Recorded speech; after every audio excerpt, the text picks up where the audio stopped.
Greetings everyone, my name is Brandon and today I'm bringing to you a special computer from my collection. This is one of the first retro computers that I have ever acquired. I acquired this in about 2011 or 2010 while I was, no, about 2011. I was still in high school about to graduate and I stopped at this antique store and I saw this and I was already interested in computers at the time. So I picked up this at the antique store along with an Atari 800 with the floppy drive and a cassette recorder for the Atari. I paid like $30 for the Atari and she threw this in for $10 more. And for 40 bucks I came out with two really nice old computers that I still have in my collection today. And one of those being this Tandy here. This one is the original. It has the chiclet style keyboard. However, this keyboard, honestly, it sucks for typing. It just does not register half the time. I did have to disassemble it and clean it and everything to make it work better. But it's still, like, honestly, if it was more responsive, I would actually enjoy using this computer. So, I mean, it's just fun, but however, it doesn't. The keyboard layout, it's a QWERTY layout. You have your arrow keys right here on the side, your break, shift, enter, clear. On the top, you got the badge, which on mine, it's kind of hard to see on camera. Don't think I can get it on camera. But it says 32K RAM.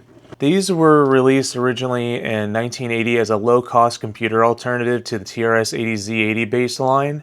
It features a Motorola 6809E processor at 0.895 MHz with RAM offerings of 4, 16, 32, and 62K. The ROM runs Color Basic from Microsoft, and in cases of where there's 16K or more, you have the option for Microsoft Extended Basic.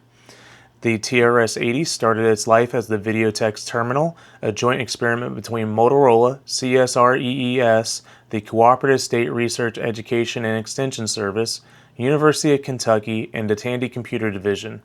The goal was to create a low-cost terminal for ranchers, farmers, and other agricultural industries to use a phone line and TV to enter near real-time information for their day-to-day operation on farms and ranches. With changes, the modem was removed, I/O ports were expanded for serial, cassette, and joysticks, as well as a cartridge slot. The TRS-80 color computer was born.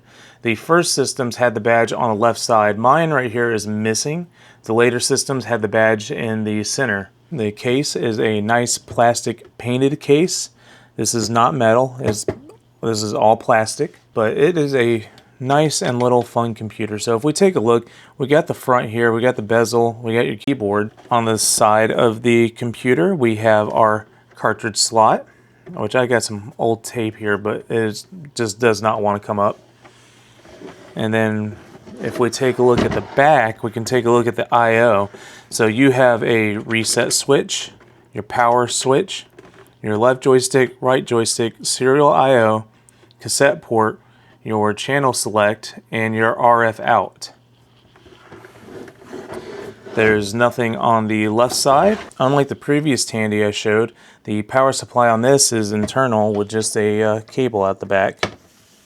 In terms of accessories and add-ons, there's plenty for the TRS-80 color. However, I don't have a very lot. What I do have is, of course, I have the standard cassette cable, which is just your 5-pin DIN with your data out, data in, and remote, or ear microphone, as you can call it. But they did come with these really small, dainty analog sticks. As you can see, it's just sits in place. It doesn't self-center or anything like that. Kind of like the Atari 5200 and aspect of that. However, I will say this joystick feels nicer than the Atari 5200 with your fire button at the very top. So almost as if you can just hold it like this. And it goes to a 5-pin DIN as well. There's more modern options out there. Now, I bought a couple of these from OG Hugo, so big shout out to OG Hugo on eBay. I have this, but these are only digital to analog, so This right here is to use any kind of Atari style joystick. However, the caveat to that, there is no 5-volt power going out, so you can't use wireless controllers or any controllers with integrated microcontrollers. However, this works in a pinch, but there's an issue with some games due to the fact that you are using digital controllers. Your analog input is not going to be there. You're either going to be all the way open or all the way closed. So some games like Bust Out, it just simply won't work for it. Another alternative that I bought too was this gamepad, and you have the second button. But right here, you get the second button uses the middle pin here on the connector, is what I'm assuming, considering that the regular joystick does not have that. But it uses a nice D-pad, and you got your buttons. And this works really well. I actually prefer this one for playing Donkey King or Canyon Climber.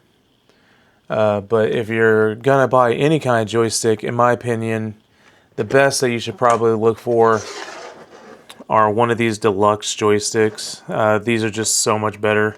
As you can see, this one's self-centering, so it works really great for games like Canyon Climber. And then if you put it to the center here, you can actually get it free floating a little, see?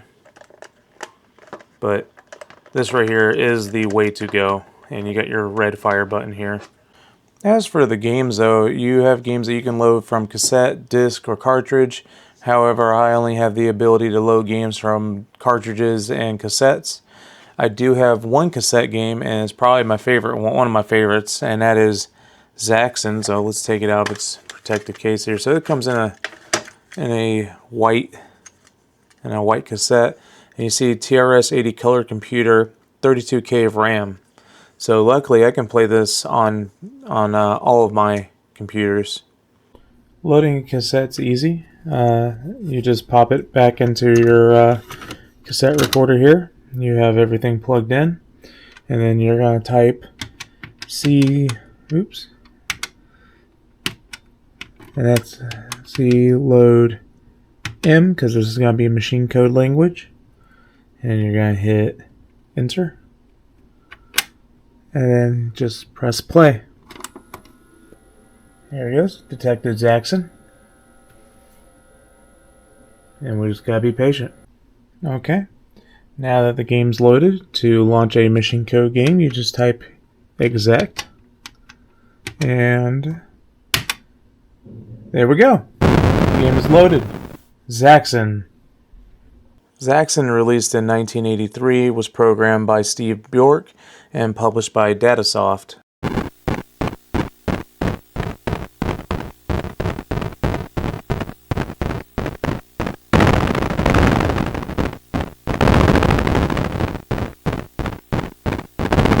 Start off with the first game that I've ever got for the color computer, and it's an education title, but Fraction Fever. I actually saw this in a game store for $10.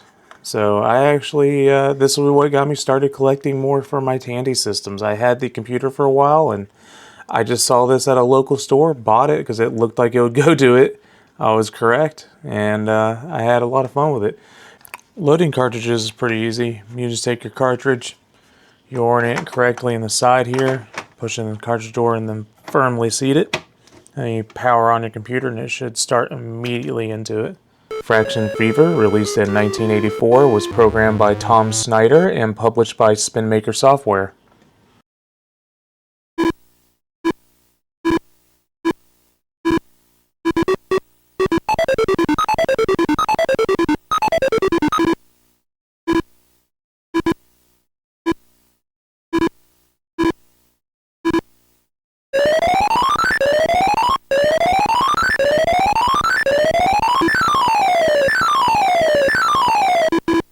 Now I have Tetris, an officially branded Tetris game. Now this one you do have to actually be aware of the label. It does require 32K of RAM, or you will not be able to run this on your Coco if you do not have that. Tetris, released in 1987, was programmed by Greg Zumot and published by Tandy Corporation. Canyon Climber. Canyon Climber, released in 1982. It was programmed by Steve Bjork and James Guerin.